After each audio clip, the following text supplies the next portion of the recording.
Troisième, théorème de Thalès, calculer les longueurs, exercice 5, conditions de parallélisme et rapport. Dans tout l'exercice, les points A, P, B et sont alignés ainsi que les points A, R, C. Sous-entendu, ils sont alignés dans le même ordre. A, puis B, puis P, puis B, suivi de A, puis R, puis C. Donc si on suit cette logique, A, puis B, A, puis P qui va vers la droite, puis B qui va vers la gauche, A, R, donc qui va vers la droite, puis qui va vers la gauche, AC. Bref, donc moi je préfère l'expression les droites CR et PB sont séquentes en A si je les prolonge. Vous voyez que c'est dans les deux cas, ça fonctionne. Les droites PB, voilà, et la droite CR sont séquentes en A. Mais c'est pas l'objet de notre exercice, donc passons. Donc la première condition est vérifiée sur l'alignement. Maintenant, on nous demande d'expliquer pourquoi tu peux appliquer le théorème de Thalès. C'est-à-dire, il faut vérifier la deuxième condition, celle du parallélisme. Le parallélisme, entre autres, ici, on va l'indiquer. Des droites CB, pourquoi ces droites que je marque en rouge, sont parallèles. Les droites sont parallèles, et là je vais utiliser une propriété de sixième, parce qu'elles sont perpendiculaires à la même droite. Elles sont perpendiculaires à la droite CR, que je vais indiquer en vert pour que vous puissiez le voir. Voilà la droite CR. On dira que les droites BC et PR sont parallèles parce qu'elles sont perpendiculaires à la même droite qui est la droite CR.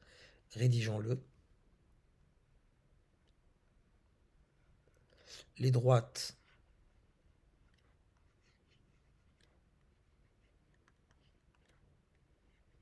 BC, la première droite rouge, ici,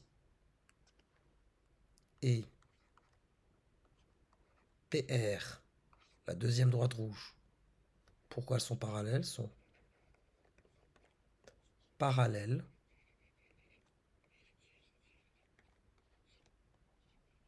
car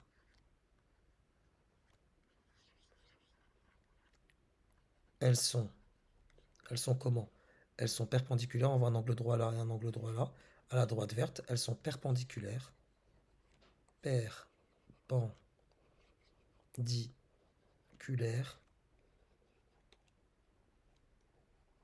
à la même droite.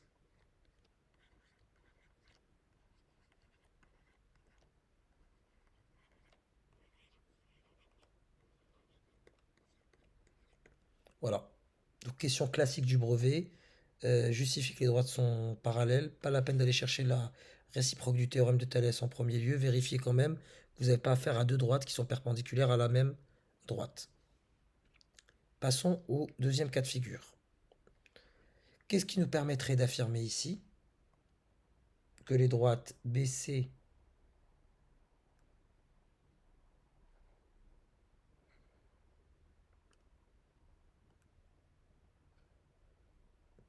que voici et PR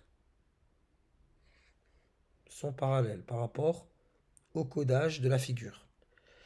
Ce que je peux exploiter ici, c'est qu'on me donne deux angles. Le premier, je vais l'appeler alpha, pour éviter les débats sur la dénomination des angles. Celui-là, ce coin-là, cet angle-là, je vais l'appeler alpha, et grâce au codage, je sais qu'il est égal à cet angle-là. Donc je noterai alpha également. Ou plutôt, je vais l'appeler bêta. On dirait qu'ils ont la même mesure, mais ils ne sont pas situés au même endroit. Donc lui, c'est alpha, celui qui est ici, et celui qui est là, c'est bêta, même s'ils ont la même mesure. Donc la mesure de alpha est égale à la mesure de bêta. Passons. Qu'est-ce que je pourrais exploiter ici? Ici, lors de la première question, c'était une question qui relevait d'une propriété de sixième. Deux droites sont parallèles parce qu'elles sont perpendiculaires à la même droite. Dans la deuxième, qu'est-ce qui pourrait me faire dire que ces deux droites rouges sont parallèles? Et là, je vous renvoie à votre cours de cinquième sur les angles et le parallélisme, où il était question notamment d'angles alternes internes, mais également d'angles correspondants. Donc ici, ce qui va nous faire dire que les droites sont parallèles, c'est parce que les deux angles, là, alpha et bêta, ils sont correspondants. Et ils sont de même mesure. À partir du moment que j'ai des angles correspondants de même mesure, alors les droites sont parallèles. Prenez deux droites. Voilà. C'est grossier. Je vais essayer de m'appliquer un petit peu plus. Allez, on va se donner une première droite ici. Une deuxième là. Et ils sont coupés par une séquente. Voilà. On va couper la première, puis la deuxième. Il y a une grande maîtrise de la notion d'angle alterne interne. Donc les deux roses ici, c'est des angles alternes internes. On le comprend assez aisément. Mais il y a aussi la notion d'angle alterne externe, mais là on ne l'évoque pas ici. Et aussi la notion d'angle correspondant. Il y en a un qui est ici à l'intérieur de la zone formée par les deux droites, et l'autre qui est juste ici. Je vais effacer celui qui était là, et on dira sur ces deux angles qui sont correspondants. Correspondants. Et mon cours de cinquième, qu'est-ce qu'il m'apprend? Quand j'ai deux angles correspondants de même mesure, alors les deux droites sont parallèles. Qu'est-ce que je vais rédiger ici? Donc, je vais dire pareil, mais là je vais passer les phrases. Donc, BC est parallèle à RP. J'oublie pas d'écrire les rapports, hein, je passerai par la suite sur la deuxième partie de la question, c'est-à-dire écrire les rapports égaux entre ces figures. BC est parallèle à RP, car avec... Quelle est notre séquente ici? C'est la droite BP, car avec la séquente BP, mes deux droites là, BC et RP, elles forment, sous-entendu les droites. Le L renvoie aux droites, car avec la séquence BP, elles forment des angles correspondants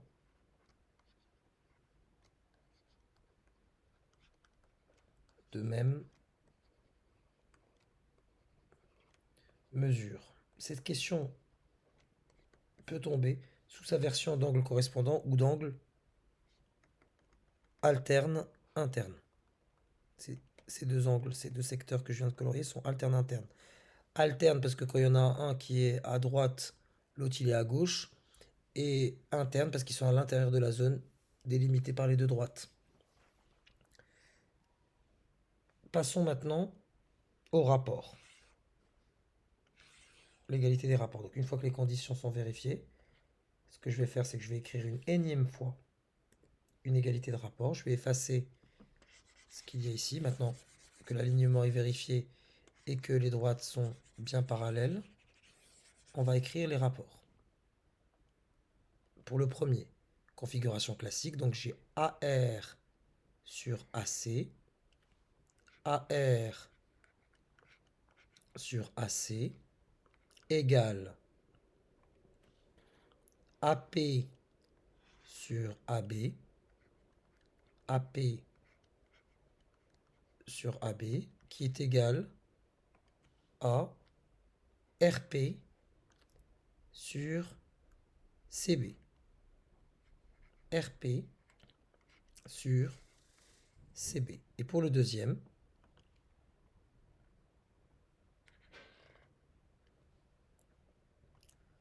j'ai la même chose, AR sur AC. Bon, je peux reprendre la même chose, hein. Et vous pouvez le vérifier.